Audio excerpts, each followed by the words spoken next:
জানো নিরু, সময়ের সঙ্গে সঙ্গে মানুষের আচরণের পরিবর্তন দরকার। প্রকৃতিমাতা আমাদের সব থেকে বড় শিক্ষক। সূর্যকে একটি ছোট্ট মেয়ের মতো মনে করো। একটি মেয়ে তার পিতার ঘরে শৈশব কৈশোর পেরিয়ে যৌবনে পা রাখল।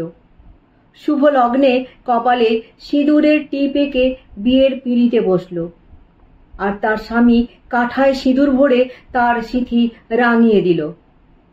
সেই সিঁদুর তার কপাল জুড়ে ছড়িয়ে পড়ল, আর লজ্জাবস্ত্রের ঘোমটা দিয়ে মাথাটা তৎক্ষণাৎ ঢেকে দেওয়া হলো।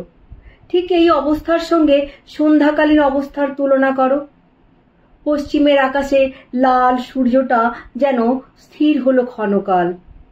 হঠাৎ পশ্চিম আকাশের লাল সূর্যের চারপাশে লাল রং ছড়িয়ে পড়ল, সদ্য সিঁদুরে রাঙা কনের কপালের মতো। তারপর অন্ধকার নেমে আসে। মাথায় অন্ধকারের ঘোমটা পরে একটি মেয়ে যেন সংসারে প্রবেশ করল। রাতের অন্ধকার যেমন গভীর থেকে গভীরতর হয়, একটি সদ্য বিবাহিত মেয়ের সংসার শিক্ষার পাঠও তেমন গভীর থেকে গভীরতর হতে থাকে। এই সংসারই সর্বশ্রেষ্ঠ শিক্ষার জায়গা, সর্বশ্রেষ্ঠ পাঠশালা।